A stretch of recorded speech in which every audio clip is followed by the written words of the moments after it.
რა შეუკვეთავთ? უკაცრავად, ახლავე, ანუ ესე იგი. მექსიკური და ბერძნული სალათი. საინტერესოა. თქვენ ჰობი გაქვთ რამე? განსაკუთრებული არაფერი, განათლებით ბიოლოგი ვარ და ხანდახან ვერთობი ხოლმე ახალი სამეცნიერო სტატიების რედაქციას. ამ კაცმა იცი რომელი აირჩია? ზრუნველი.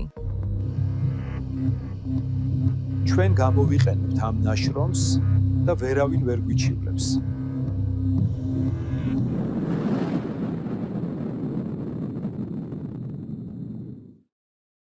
გამარჯობა.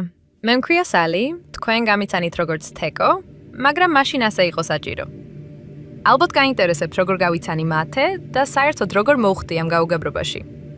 მოგიყვებით მაგასაც და ასევე იმასაც, თუ რა იყო ჩემი პირველი საქმე და როგორც ყველაფერი პირველი, კარგად დამამახსოვრდა.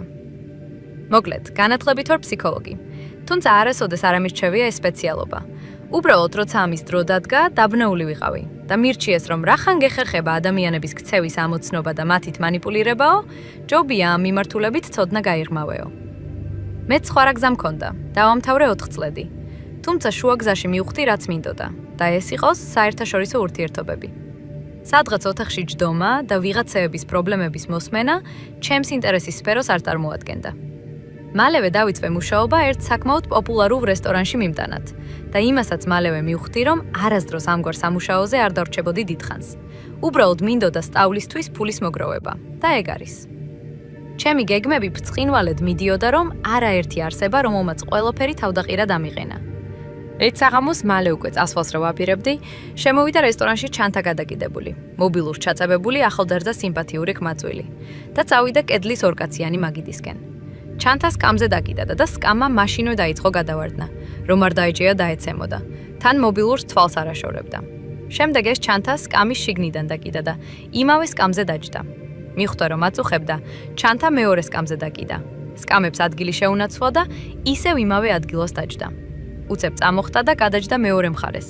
თან აქეთ-იქით მოიხედა ვინმე მხომარ დამინახაო.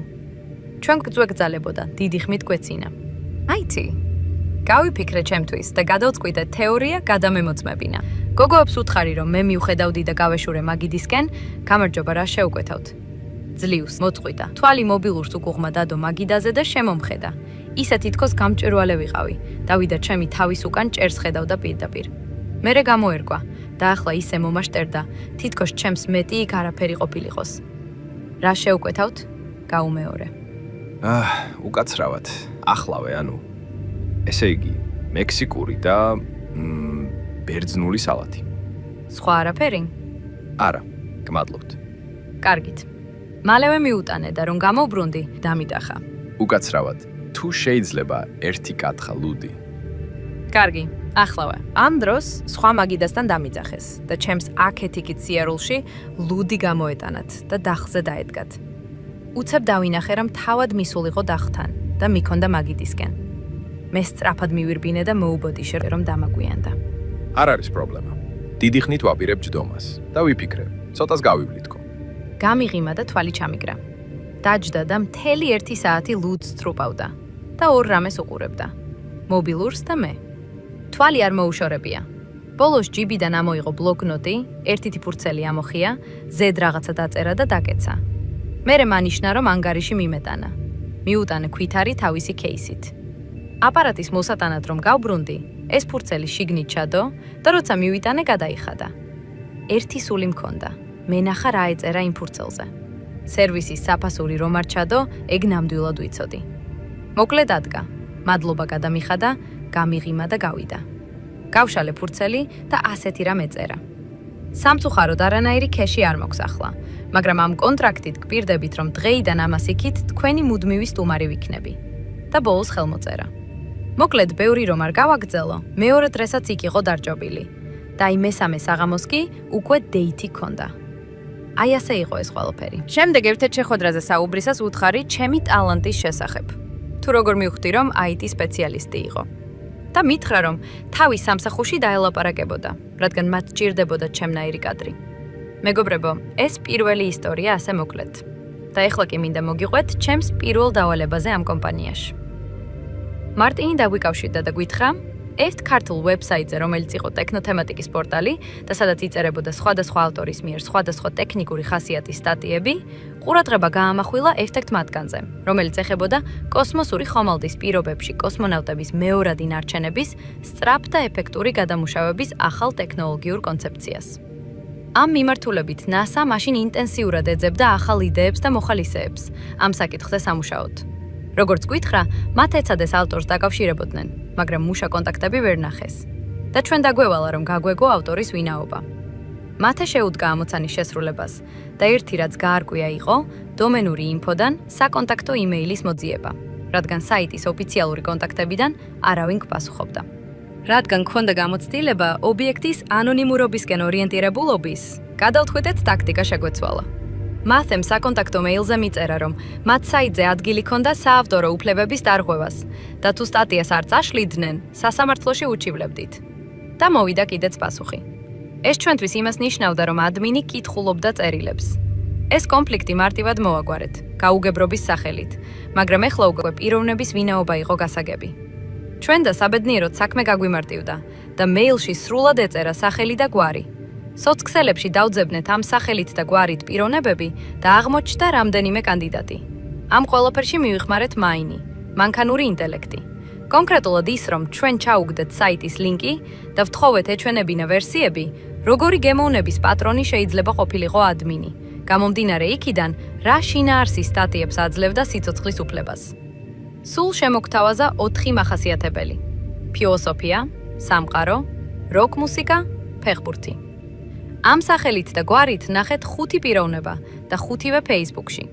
გამომდინარე იქიდან, რომ საიტი იყო ძველ ვაიბში, ადმინი უნდა ყოფილიყო შუახნის ან მეტი ასაკის. მოკლედ, სამიზნე დავერჩიეთ 1 და მინდა გითხრათ, რომ მიზანში გავარდღით. მათემ აარჩია თავის ერთ-ერთი ყალბი ანგარიში, რომელიც უფრო ორიენტირებული იყო სპორტზე და ამით გაუგზავნეთ მეგობრობა. აღმოჩნდა, რომ უკვე იყო სხვა ჩვენი ყალბი ანგარიში, მისი ფრენდი. ასე რომ ერთი საერთო ფრენდიც ყოლია. მოკლედ, ერთ დღეში მისი კედელი უკვე ჩვენს მონიტორზე იყო გადაშლილი. მათემ საოფისე სკამი დაატრიალა 360 გრადუსით. ხელები აწია და მითხრა: ჩემი ნაწილი შესრულებულია. ეხლა შენ მიხედე. ესე იგი, ვინ იყო სამიზნე ობიექტი? 53 წლის. უყვარს ფეხბურთი. ბევრი პოსტი მძიმე როკზე. არ უყვარს ცხოველები. განსაკუთრებულ გულგრილობას იჩენს ძაღლებისადმი, რბილად რომ თქვათ. სავარაუდოდ ინტროვერტი რადიკალი. ქალის მოდელი? ეს ასაკი შუახნის კრიზისის პიკია, წესით 25-ის ფარგლებში, მაგრამ ამ შემთხვევაში ცოტა ანომალიასთან მქონდა საქმე. მოკლედ, ბევრი ვიფიქრე თუ ცოტა, გადავწყვიტე რომ გამერისკა, ავერჩიე კლასიკა. მაშ, სამუშაო გოგონას პროტოტიპი, ნაქსოვი ქუდი, კერძზე მიხუტებული წიგნი, მუდმივად ჩანთაში რაღაცას იქექება, მუდმივად რაღაც უარდება. ჯდომის დროს მუხლები შეთყუპებული და შიგნით შებრუნებული ტერფებით. დიდხანს არავის აკვირდება და მურცხვად ხრის თვალებს მალმალე. ცხოვრობდა თემქაზე, საგადასახადოსთან ახლოს. მუშაობდა ისანში ერთ-ერთ სკოლაში მასწავლებლად. ყოველდღე დადიოდა მეტროთი. 2 დღე ვეჩალიჩე, რომ მის გვერდით დამჯდარიყავი, მაგრამ არ გამოჩნდა შანსი. სამაგიეროდ ყურადღება მივიქციე. კარგი რამეა ეს პერიფერიული მზერა, განსაკუთრებით ქალებისთვის. მესამე დღეს გამოჩნდა თავისუფალი ადგილი. გვერდით 2 სკამი, დავჯექი შუაში. შემოვიდა მგზავრი და წამოვიდა ჩემსკენ. მე დავიბნიე თავი და არ ვიცოდი საით მივწეულიყავი და მივიწია იმის მხარეს. ესეც მეორე ლეველი. ამოვირე მობილური, მოვირგე ყურსასმენები და დავიწყე როკის მამების სკროლა. ცნობისთვის, საერთოდ მე უფრო ელექტრონული მუსიკის ფანი გახლავარ და რამშტაინის მოსმენა ჩემთვის ქვაბზე კოუზის რახუნია. მაგრამ ვთავდი ამას და სიამოვნებისგან თვალებს ხუჭავდი. საქმეს ასე ჭირდებოდა. ერთიც არის და მათეს საგადასახადოს ლოკაცია გამოვაგზავნინე და დავიწყე მაფის უაზრო ზუმინგი. უკაცრავად საგადასახადოსთან მინდა მისვლა და ხო ვერ მეტყვით აქედან ზუსტად როგორ გავიგო. კი, როგორ არა, მეტროსთან ახლოსაა, აი აქ. მე ვერ ვერკვევი კარგად ამ რუქებში და თქვენ შეგიძლიათ ამიხსნათ. იცით, მეც ეგ გზა მაქვს და ფეხით შეგვიძლია ავიდეთ. ტაქსი ბევრს გამოგართმევთ. ისედაც შორს არ არის. უი, ძალიან დიდი მადლობა, ძალიან დამეხმარებით. ავედით და გზას გაუყევით. გზაში ზოგად თემებზე მელაპარაკებოდა, კითხვებს გაურბოდა. ბოლოს, როცა მივედით, მითხრა, რომ უნდა წასულიყო და თუ კიდევ რამეში მჭირდებოდა, შემომყვებოდა დასახმარებლად. მე ტაქტიკურ უკანდახევას მივმართე და უთხარი, რომ ჯერ კიდევ ბევრჯერ ვიყავი მოსასვლელი სახლის და ქონების საკითხებზე და დავშორდით. მესამე დღეს ისევ ერთად ვიმგზავრეთ და მოკლედ ბევრი რომ არ გავაგრძელო, იმის გათვალისწინებით, რომ 15 წუთის სავალი გქონდა ხოლმე დანიშნულების ადგილამდე, თითქმის სრულად გავაცანი ჩემი ყალბი პროფილი. სადღაც მეოთხე დღეს უკვე იქვე კაფეში შევიარეთ. შიმშილი ვახსენე და თავად დამპატიჟა. მოკლედ გავედი ბოლო ლეველზე. საინტერესო. თქვენ ჰობი გაქვთ რამე? განსაკუთრებული არაფერი. განათლებით ბიოლოგი ვარ და ხანდახან ვერთობი ხოლმე ახალი სამეცნიერო სტატიების რედაქტირებით, პოპულარულ ენაზე სხვათა შორის. მართლა, საინტერესოა. აქვეყნეთ სადმე? დიდი არაფერი. ერთი უბრალო ძველი ბლოგი მაქვს და იქ. თქვენს ჰობიზე რას მეტყვით? მე მიყვარს ხის მინიატურული ტოტების შეგროვება, რომლებიც რაღაც ნამდვილო ფიგურებს გვანან ბუნებრივად. დედა ჩემი ყოველთვის მიშლიდა, ნაგავს ნუ მიგროვებს სახშიო. ბოლოს ბევრი გადავყარე და მხოლოდ განსაკუთრებულები დავიტოვე. საინტერესოა. მაჩვენებთ კოლექციას? კი, აუცილებლად. ოღონდ ახლა აქ არ მაქვს სურათები. ისე თქვენი საიტის მისამართი ჩამიგდეთ ჩატში და აუცილებლად გადავხედავ. მაინტერესებს ძალიან ეგ საკითხებიც. კი ბატონო, ახლავე. გამომიგზავნა. და რომ დავხედე, მაშინვე შევიცხადე. უი, რას ამბობთ? მე ვიცი ეს გვერდი. ხშირად ვკითხულობ. აი მაგალითად ეს სტატია NASA-ს ჩელენჯზე კოსმონავტების პრობლემებზე. ძალიან შემეცნებითი იყო. ავტორი ვინ არის? სულ მაინტერესებდა ეს პიროვნება. გენიოსია მე მგონი. იცი, საერთოდ არ უნდა ვამბობდე ამას, მაგრამ დიახ, ეს ყველა სტატია პირადად ჩემია. უბრალოდ ეს სხვადასხვა სახელი და გვარები. ერთ-ერთი ძველი მეთოდია ვებ რესურსების გაქაჩვის. რახან ასე მქონდა, დავტოვე და აი, ამგვარად ვერთობი. გაიღიმა ცოტა მორცხვად. მე შევიცხადე. და მთელი ამ ხნის განმავლობაში პირველად გამოვხატე ბუნებრივი ემოცია. მან ცოტა დაბნეულმა შემომხედა და შევატყვე, რომ ამას არ ელოდან. ისევე როგორც ჩემთვის იყო მისი ნათქვამი, მოულოდნელი. ასე რომ პირდაპირ ფინიშში გავედი. თავს ძალა დავატანე და მდგომარეობიდან გამოვედი. უი, რას ლაპარაკობთ? მეგონა ვინმე აკადემიკოსის ნაშრომი იყო. არ ველოდი ნამდვილად ამას. ბევრი გიშრომიათ. ნუ, ვცდილობ. მოკლედ, შედეგი სახეზე მქონდა და ახლა საჭირო იყო სიტუაციიდან გასვლა უსაფრთხოდ. მეგობრებო, თქვენ ალბათ ფიქრობთ, რომ ცუდ საქმეს ვაკეთებ, მაგრამ ის მორალურ-ეთიკური დილემა, რაც აქ არის ხოლმე გადასალახი, შეიძლება მოიძებნოს ნებისმიერ სხვა საქმიანობაშიც. უბრალოდ ასეთია ჩემი საქმე და ეს ხშირად ეხება კონკრეტულად ადამიანის ყველაზე ფაქის გრძნობებსაც. ამიტომ ხანდახან მიტევს იმპროვიზაცია, რომ ადამიანი ამ მხრივ დიდად არ დავაზიანო. ეს კონკრეტული კარგი ადამიანი ჩანდა როგორც პიროვნება და გადავწყვიტე მიმემართა ჩემთვის ცოტა რთული გზისთვის და გამოვიყენე ეგრეთ წოდებული პასიური მანიპულირების მეთოდი. ეს უფრო ჰუმანური იქნებოდა ჩემი მხრიდან. მათ ეს გამოვაშვებინე ზარი, მაგიდიდან ავდექი და 5 წუთი რაღაცა უაზრობებს ემოციურად ველაპარაკებოდი მოშორებით. შემდეგ ისევ დავჯექი. რა ხდება, მშვიდობა? არ ვიცი რა, 9 ნაწილად ვარ გაყოფილი. აღარ ვიცი რა საქმეს მივხედო. იქნებ შემიძლია დახმარება? არა, სამწუხაროდ. მოკლედ მოხუცი დედა მყავს და მისი მოვლა მე მიწევს. ეხლა ამ საქმეებზე რომ დავრბივარ, ძიძას ვქირავებ ხოლმე და არავის არ უნდა ესეთის მოვლა, ხო გესმის?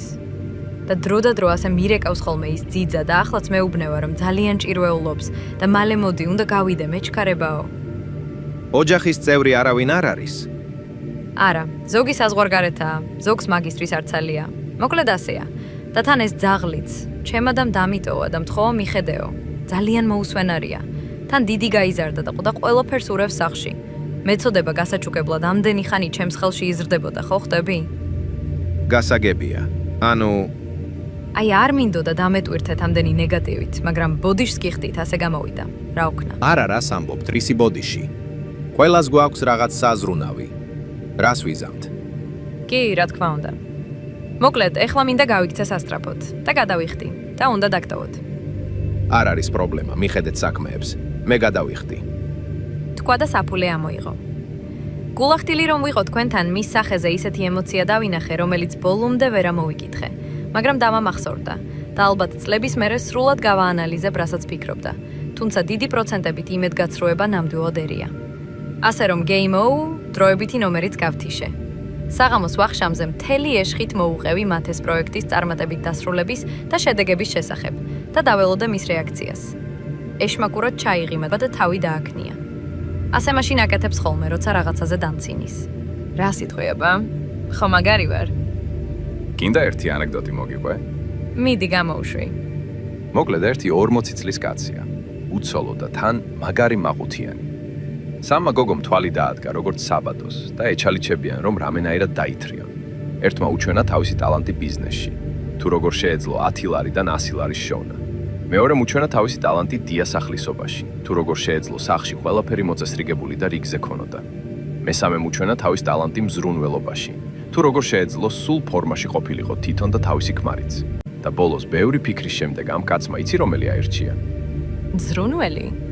არა. აბა? ის რომლის მკერდიც უფრო მეტად მოეწონა. მე გულიანად გავიცინე და მერე უცებ სერიოზული სახე მივიღე. მოიცა, მაგით რისი თქვა დინდა? მაგით იმისი თქვა მინდა რომ მაგასაკის კაცებს იმდენი ფილტრი აქვს დაყენებული თავში რომ ესე მარტივად ვერ დააბოლენ. უბრალოდ დაევასე და იმდომ აყვა ისიც. კაი რა, სისულელია ეგ.